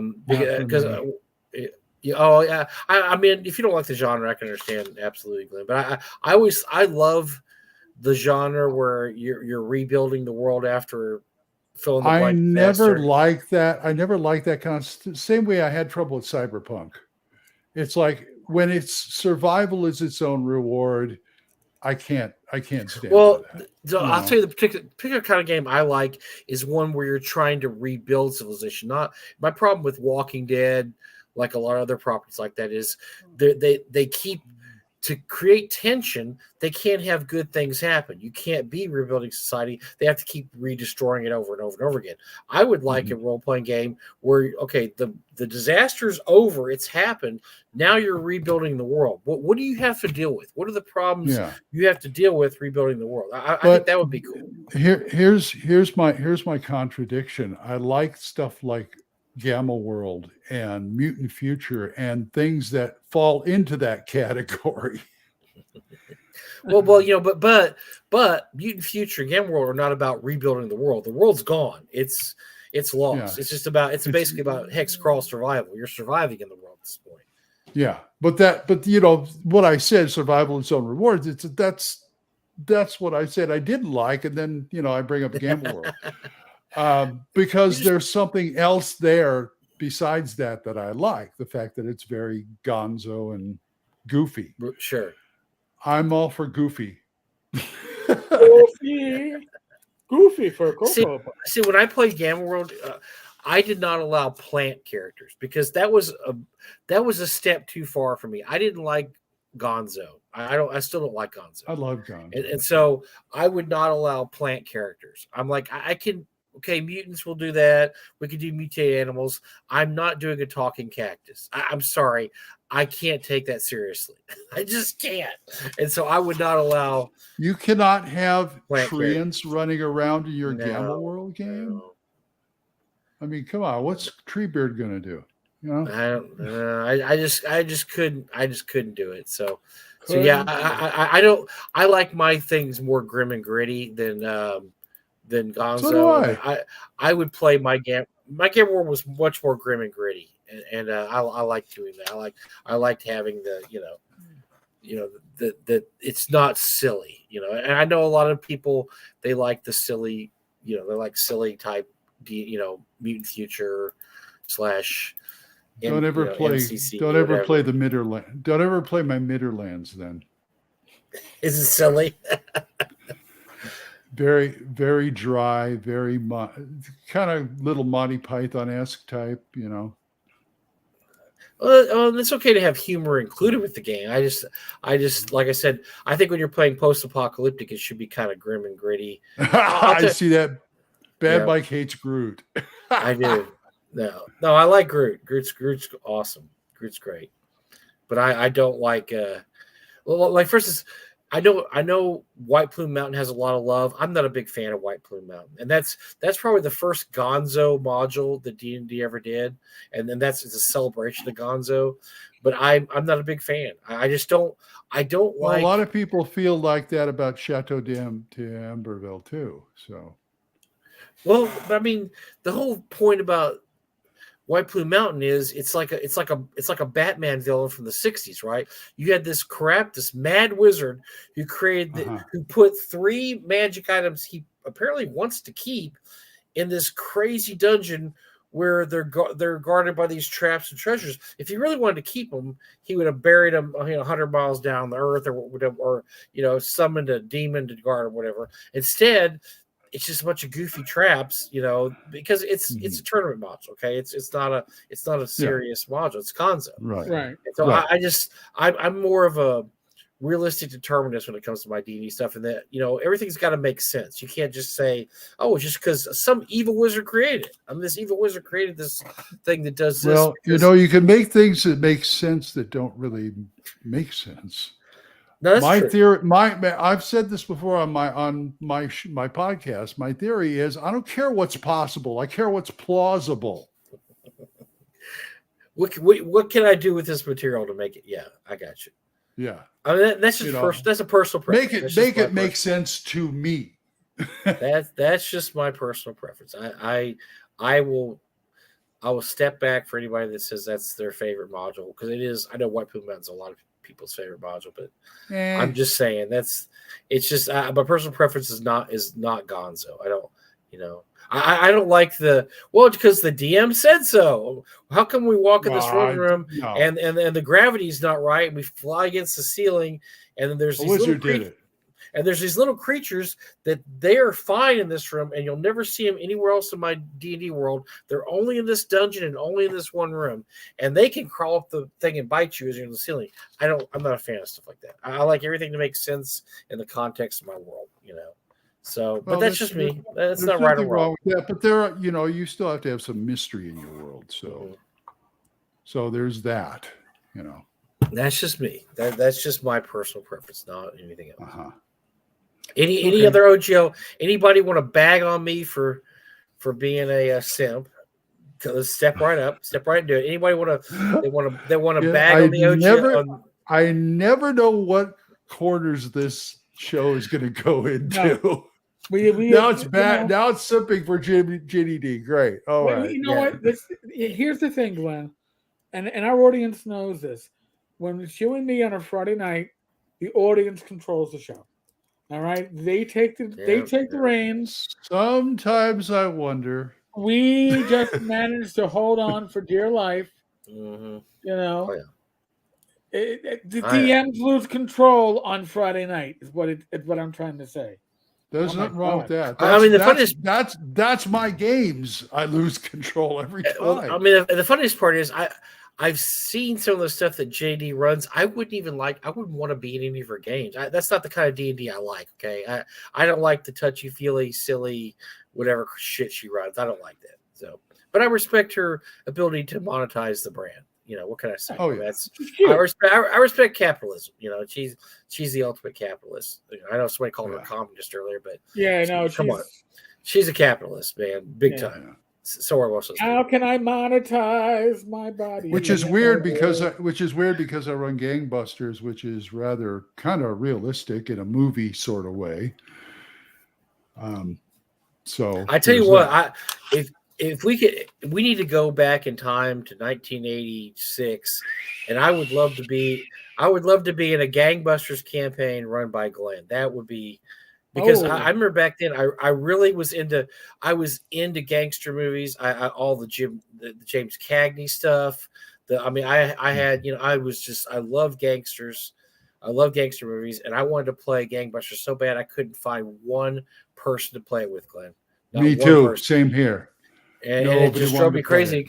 I read the rules over and over again. I read all the modules, and I just made notes in them. And I was like, "Oh, I could do this and that." And then everybody I wanted to play with, no, I'm not playing a gangster game. That's dumb. I want to play D&D. I'll play some more D&D. Yeah. Yeah.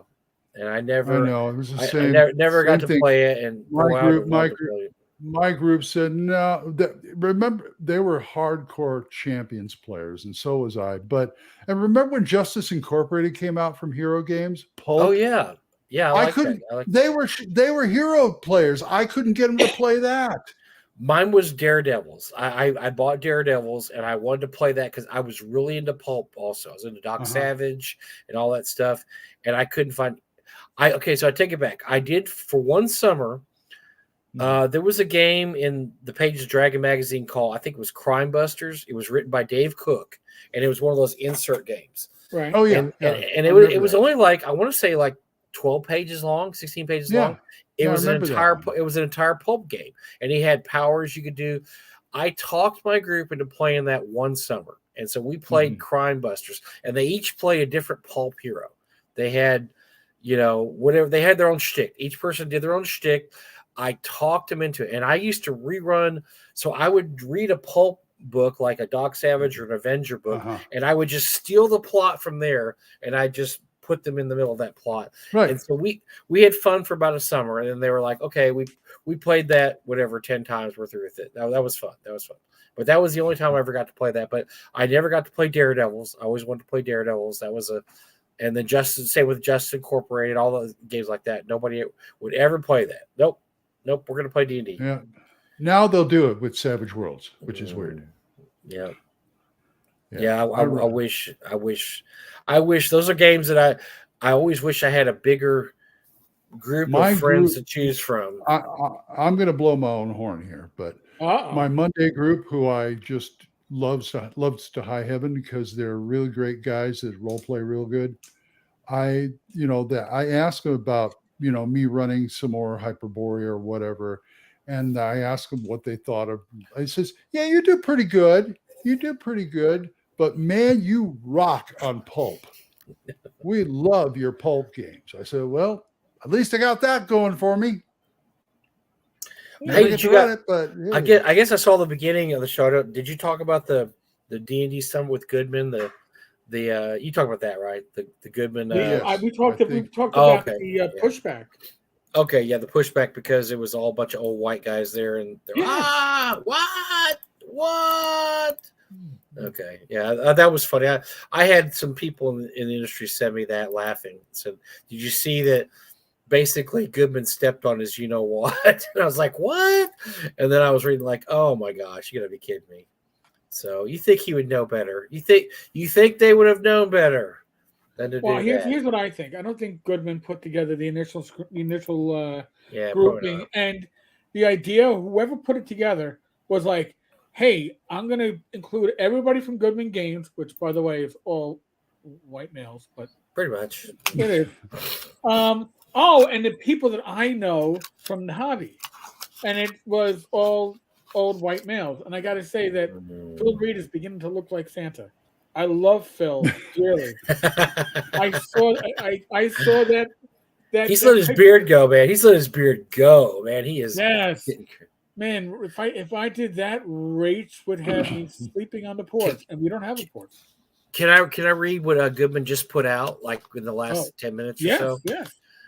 They updated the Creator Summit picture there apparently to include other people. And so they posted, "We hope this update helps to address a crucial oversight in their promotional image where we failed to adequately represent the diverse members and speakers within our community. Although it was not our intention to exclude any one of our speakers, this mistake underscores broader systematic issues and the responsibility for us to help maintain and promote a high standard of inclusivity in spaces that suffer from underrepresentation. We are truly thankful for the feedback from our community, which has been a helpful wake-up call for our team. This will be used as an important learning experience, and we have revised our promotional image to more accurately reflect the valuable contributions of all our community members and event participants. Moving forward, we have committed to engaging in more in-depth internal discussions to proactively prevent such oversights and to promote inclusivity." That's pretty much boilerplate of falling on your sword, right? We just fell on our sword. We screwed up. Sorry. Oh gosh. Here's our generic apology with a bunch of buzzwords. Now all the woke people go away. Yeah. Yeah. We're gonna buzzword the hell out of this thing. So here we go. Hey, somebody's calling us a bigot. Cool. Where? Yeah, well, it'll happen. Oh. I think you meant in our chat. I'm like, what? Yeah, in our chat. Whoa. No. Maybe. So they apologized, and so now everything's gonna be better, I guess. So yeah, we promise to do better. And what I'm gonna guess you can see, because again, the speakers are overwhelmingly old guys. There are some others, but they're almost all white. I expect some speakers to get dropped and others to get brought in before then. I wouldn't be surprised. I'll put it to you that way. Just it's the way of the world. Mm-hmm. Well, I think that's a good place to drop this. Boy, the Discord sure blew up. Ass. The Discord looks like an atomic bomb got dropped in the middle of it. I'll have to go back and read the. Oh my god, I gave up. Every once in a while we get a good one. I should have kept looking, but nobody told me to go back to the Discord. And why does Courtney not have? It blew all the way up. A roll. He needs a roll. Sorry, Courtney don't have a roll. Good night, Grandma.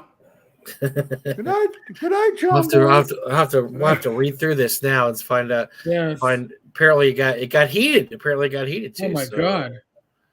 Yeah. So we'll have to read through there. You may have to delete some people, Eric. You may have to go through and do some deletion. They're going to have fun with this. Oh, jeez.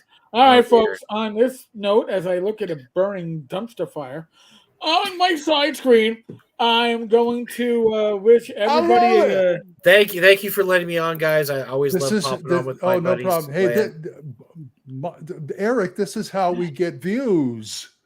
What? Taking my shirt off? No. No.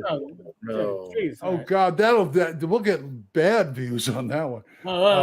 They're already here. What are we gonna do? Scare them away? Okay. True. All right, folks. Live stream tomorrow night, 8 p.m. Gamers Health, and then the next live stream after that will be next Wednesday, 8 p.m. Mike and I may have special guests, maybe. I'll look. I'll see what I can dig up. I know we've got. I will likely be in the Poconos, so you'll have again. Oh man, retirement again. But maybe I'll use this. Maybe I'll use this background. You won't know. Stop, man. He's really rubbing it. He's really rubbing it in, Glenn. This retirement thing. He's really rubbing rock it and in. roll. God bless America. Yeah. Yep. Okay. All right, folks. God bless. Later. Good Everybody night. watch a good movie. Later. Good night, folks. Or the Disney interloper. and Or watch the a bad intruders. Watch the intruder. Intruder. Yeah. Oh. Bad word. Man. Bad word. All you Shatner fans out there. Oh yeah, Shatner you're gonna have fan. a whole lot of fun with that. Yeah. And then watch Kingdom of the Good night. Spiders after that. All right, folks. Good night, folks.